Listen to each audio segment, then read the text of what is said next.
John Basilone was born in his parents' home in Buffalo, New York, on November 4th, 1916. He was the sixth of 10 children in an Italian-American family. His older siblings were born in New Jersey, where the family returned after leaving Buffalo in 1918.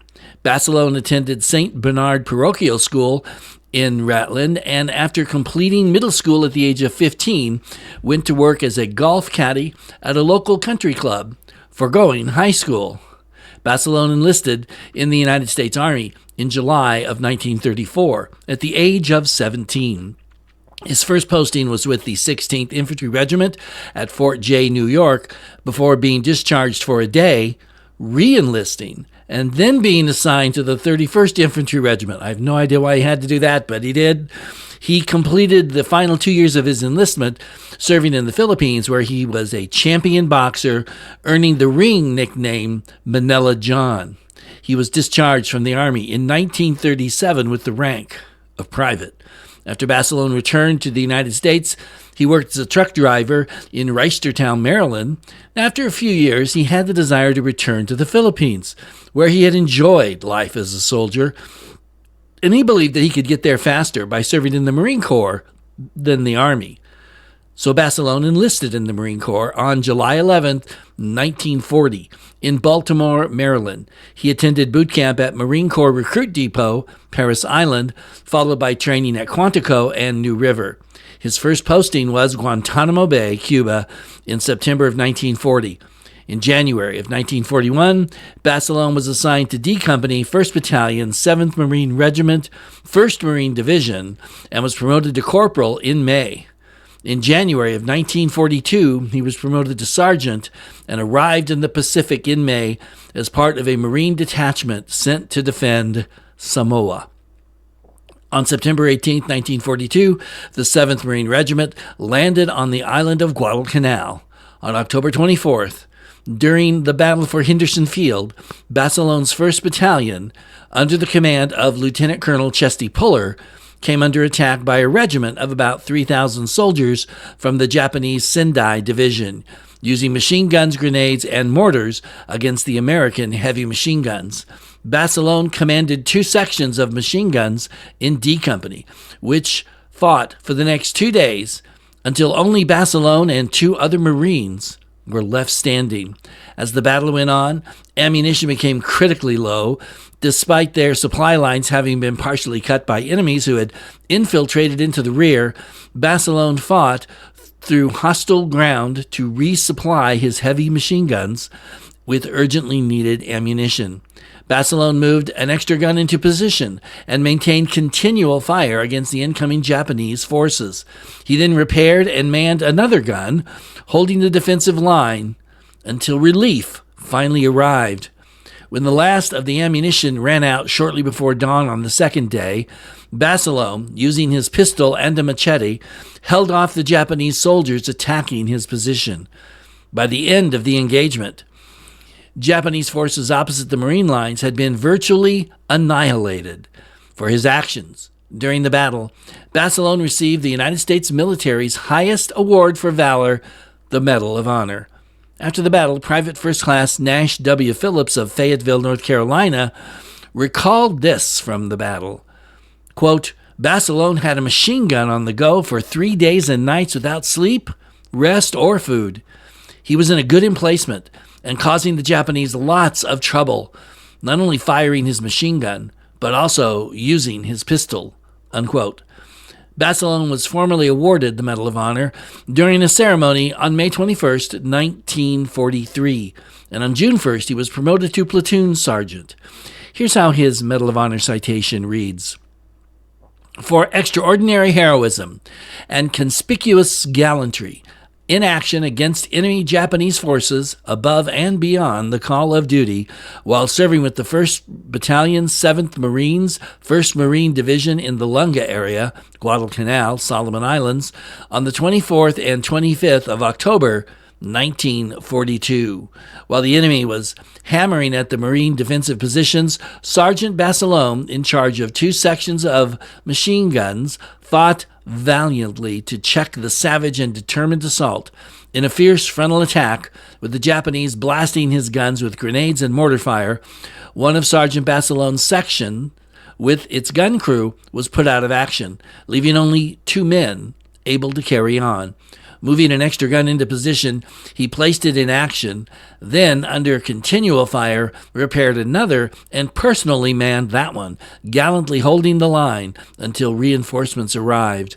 A little later, with the ammunition critically low and the supply lines cut off, Sergeant Basilone, at great risk to his own life and in the face of continued enemy attacks, battled his way through hostile lines with urgently needed shells for his gunners, thereby contributing in large measure to the virtual annihilation of a Japanese regiment.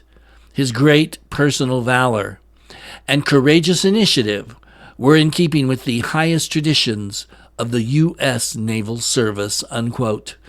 In August 1943, Basilone returned to the United States and participated in war bond tours dubbed Back the Attack. His arrival was highly publicized, and his hometown held a parade in his honor when he returned.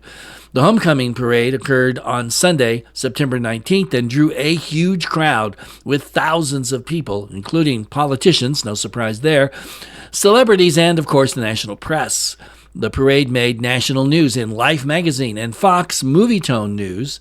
After the parade, Basilone toured the country, raising money for the war effort and achieving celebrity status, often appearing with celebrities such as Virginia Gray, John Garfield, and Gene Lockhart. Although he appreciated the admiration and dutifully performed at the rallies, Basilone felt out of place and requested to return to the operating forces fighting the war. The Marine Corps, not surprisingly, denied his request and told him he was needed more on the home front. He was offered an officer's commission, which he declined, and was later offered an assignment as an instructor, but refused this as well. When he requested again to return to the war, the request, and this was a bit of a surprise, was approved. On December 27, 1943, Basilone left for training at Camp Pendleton, California, and on March 8th, he was promoted to gunnery sergeant. On July 3rd, he re-enlisted in the Marine Corps. While stationed at Camp Pendleton, Basilone met Lena May Riggi, a sergeant in the Marine Corps Women's Reserve. They were married at St. Mary's Star of the Sea Church in Oceanside, California on July 10th, 1944, with a reception at the Carlsbad Hotel. They honeymooned at an onion farm near Portland, Oregon. After his request to return to the fleet had been approved, Basilone was assigned to C Company, 1st Battalion, 27th Marine Regiment, 5th Marine Division. On February 19th, the first day of the invasion of Iwo Jima, he was serving as a machine gun section leader on Red Beach 2. While the Marines landed, the Japanese concentrated their fire at the incoming Marines from heavily fortified blockhouses staged across the island. With his unit pinned down, Basilone made his way around the side of the Japanese positions until he was directly on top of the blockhouse.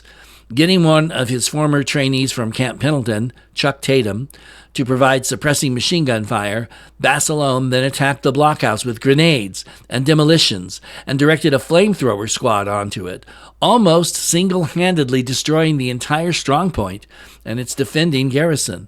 This included taking Tatum's machine gun and firing it from the hip at the escaping Japanese. Telling Tatum, quote, "You're staying here, come hell or high water. I'm going back to get more Marines," unquote. And then he said, "We're going to fight our way across this island." Basilone then fought his way toward Airfield No. 1 to get reinforcements, aiding a Marine tank that was trapped in an enemy minefield under intense mortar and artillery barrages. He guided the heavy vehicle over the hazardous terrain to safety despite heavy weapons fire from the Japanese. Basilone was killed as he moved towards the edge of the airfield. Original reports indicated he was hit by Japanese mortar shrapnel, although author Hugh Ambrose, following his research for the book and the miniseries The Pacific, suggested that a burst of small arms fire hit him in the groin, neck, and left arm. Tatum, who witnessed his death, later recalled, quote, "This caused a shockwave throughout the troops because if John Basilone could get killed, we all wondered what was going to happen to the rest of us. We lost our hero.